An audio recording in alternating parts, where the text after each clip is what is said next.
নমস্কাৰ, আপোনাক আজিৰ ভিডিঅ'লৈ স্বাগতম জনাইছোঁ। আজিৰ ভিডিঅ'ত আমি আগবঢ়াব বিচাৰিছোঁ ফেব্ৰুৱাৰী মাহৰ বাবে সিংহ ৰাশিৰ মাহেকীয়া ৰাশিফল। ফেব্ৰুৱাৰী মাহৰ ৰাশিফল অনুসৰি এই মাহটো আপোনাৰ বাবে অনুকূল হোৱাৰ সম্ভাৱনা আছে।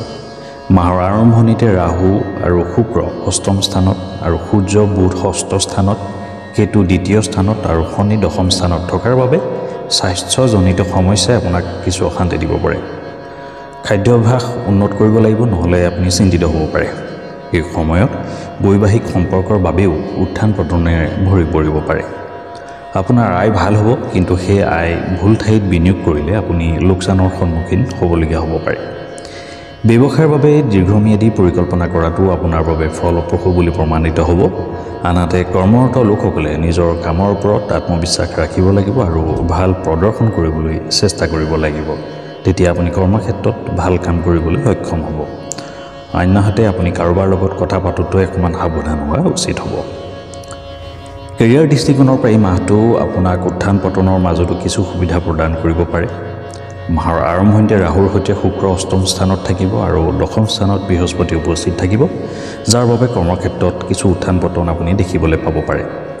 সূৰ্য আৰু বুধ মাহৰ আৰম্ভণিতে ষষ্ঠ স্থানত থাকিব আৰু তাৰ পিছত মাহৰ দ্বিতীয়াৰ্ধত সপ্তম স্থানলৈ আহিব, য'ত ইতিমধ্যে শনিদেৱ উপস্থিত আছে।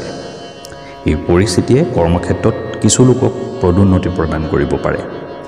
যদি আপুনি আপোনাৰ কামৰ প্ৰতি গুৰুত্ব নিদিয়ে, তেন্তে সমস্যাৰো সৃষ্টি হ'ব পাৰে। ব্যৱসায় কৰা লোকসকলে দীৰ্ঘম্যাদী পৰিকল্পনা কৰিলে উপকৃত হ'ব। বিদেশী মাধ্যমৰ সুবিধা লৈও আপুনি আপোনাৰ ব্যৱসায় উন্নত কৰিব পাৰে। কোনো ডাঙৰ সিদ্ধান্ত লোৱাৰ পৰা আপুনি এই মাহত বিৰত থাকক। আৰ্থিক দিশত মাহৰ আৰম্ভণিতে উত্থান পতনৰ সম্ভাৱনা আছে। দ্বিতীয় স্থানত উপস্থিত কেতুৱে আপোনাৰ ধন সঞ্চয়ত সমস্যাৰ সৃষ্টি কৰিব আৰু বাৰে বাৰে খৰচ কঢ়িয়াই আনিব।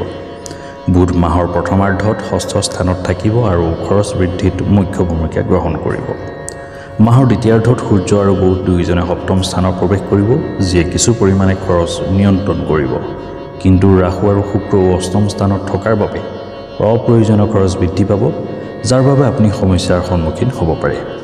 এই সময়ছোৱাত আপুনি যিকোনো ধৰণৰ বিনিয়োগ কৰাটো পৰিহাৰ কৰিব লাগে।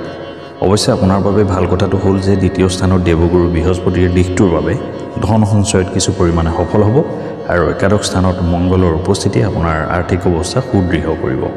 যদি আমি আপোনাৰ প্ৰেমৰ কথা কওঁ, তেন্তে মংগলৰ দৃষ্টি পঞ্চম স্থানত থাকিব আৰু গুৰু আপোনাৰ দশম ঘৰত থাকিব, যাৰ বাবে প্ৰেমৰ সম্পৰ্কত কিছু পৰিমাণে উত্থান পতন হ'ব পাৰে।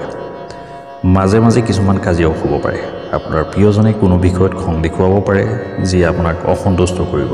তথাপিও আপুনি আপোনাৰ সম্পৰ্কটো পৰিচালনা কৰিবলৈ চেষ্টা কৰিব আৰু ইয়াত আপুনি সফলো হ'ব। ইয়াৰ লগে লগে আপোনাৰ প্ৰেমৰ সম্পৰ্ক সঠিকভাৱে চলি থাকিব। বিবাহিত লোকৰ কথা ক'বলৈ হ'লে শনি গোটেই মাহটো সপ্তম ঘৰত থাকিব, যাৰ বাবে বৈবাহিক সম্পৰ্কৰ বাবে ভাল সময় থাকিব আৰু পাৰস্পৰিক দায়িত্বসমূহ পালন কৰিব পাৰিব।